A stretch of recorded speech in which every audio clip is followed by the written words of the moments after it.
This was a girl who describes herself as a black supremacist, which I think is interesting because I think she's half black. Who called out her dad at his own funeral. Take a listen to this. And what you are is a racist, misogynistic, xenophobic, Trump-loving, cis-straight white man. Ooh. Yeah, at his funeral. This continues on. Take a listen to this. Please know that while I am grateful and highly aware of all that you've given this family, I still don't miss you. When you died, I felt like there was a hole. I missed something, but it wasn't you. It was the idea of what you could become.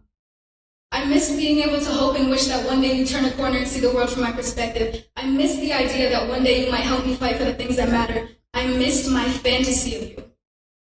Because when you died, it solidified the fact that you'll never be what you could have been, but only what you are. Wow. And what you are is a racist, misogynistic, xenophobic, Trump-loving, cis-straight white man.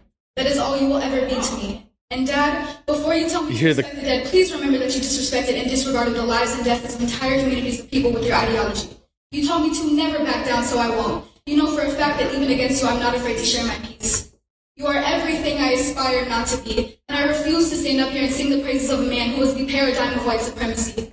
So I'll take your racist mindset, I'll take your money, and I'll take your advice. And I swear to God I will make this your face. Not at all because of you, but in exact opposition to you. Let's go ahead and let's. Who's clapping? Who's applauding that? These garbage. Yes. So apparently, she's on TikTok, so she's out there all the time trashing her dad on TikTok. She describes herself as a black supremacist. Let me give you one of these. Big boo on that one. Camellia, your take. That's sad. And if she, if her dad is white, she's half white. Yeah, there's a little self-hate going on there. Yeah. She's going to regret that someday. I hope she regrets that someday. She's probably regretting it right now because not only, that's getting a lot of attention, that video, right? He's a racist, misogynist, cis white male Trump supporter. I mean, she's got hit all the points on the bingo card right Well, did she post it? Yeah.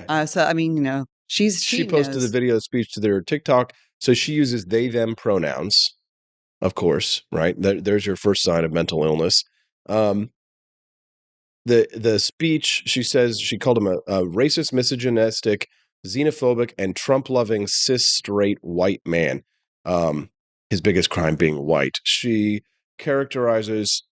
How do we call somebody they themselves? Like, you want me to call somebody they themselves? I mean, fuck you. I'm not calling you they themselves. Fuck you right in the eye. It always just kills me about the whole pronoun drama is that you don't ever use them unless you're talking about someone. If you're liking to someone, you're going to use they, them. The wrong person died. Anyways, but I mean, this is how you can see that this leftism is it's amazing that an ideology is also a mental illness, right? As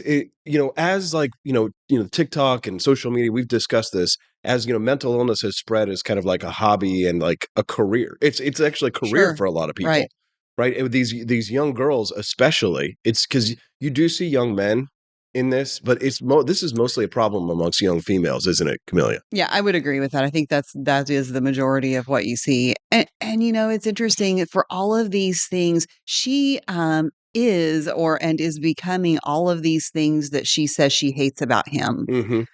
And that's what people do. She's becoming a racist. Yes. Yeah. And and a xenophobe, all this stuff. It's absolutely shocking to me, though, that she says on one hand, I'm grateful for everything that you've done for us, and I will take I'll take your money. I'll take your money. Yeah, I heard that. Isn't that just like a woman? Maybe some. Misogynistic. That's what my kids are going to say at my funeral. But I mean, when I saw this, I was just absolutely shocked because I guess things like this have probably happened, right? There are probably people out there who wish that they had the guts to say what they felt. And there are probably parents who absolutely are garbage and maybe even deserve it. But with the fact that she posts all these videos apparently on TikTok about her being anti-capitalist and being a black supremacist, I get the impression that she's actually the garbage person in this scenario. Probably so. Yeah. Yeah, I would say so. If you're posting for clicks at your dad's funeral, then yeah, there's something wrong there. Yeah. What it almost reminded me of is like social media in real life. You know how like people don't really talk in the real world like they do on Twitter? We like imagine what it would be like if in the real world people talk to themselves, talk to each other the way that they talk on social media. What would that be like? But that would be that would be pretty wild. Although, I think that we are normalizing and I think a little more, but outrage, I mean, outrage currency itself. Well, it would yes. But imagine this. So if you're a boomer because they type in all caps, they would have to be screaming all the Yelling time. all the time. Once you get over a certain age, you'd have to be screaming all of the time when you're a boomer. And then when you're a young person, you have to introduce people. You have to wear your pronouns on your sleeve so that everybody knows what your pronouns are. To be fair, they probably already do that. But One listener says, something tells me when she looks back, she's going to feel pretty shitty bashing her dad like that at his funeral. One person pointed out, no matter what bad the man may have done in his life, funerals were for people to celebrate the good. How much a piece of trash do you think you have to be in order to like deserve people calling you out at your funeral, Camellia? Like, what's the line there? I mean, if it's Adolf Hitler, you spit on his grave, right? But in the ditch where they set him on fire with petrol. But I mean, I don't know. what's the line? How terrible a person do you have to be before it actually merits? That would be a good question for the audience. What do you think? Think about that, Camellia, while we pose that to the audience.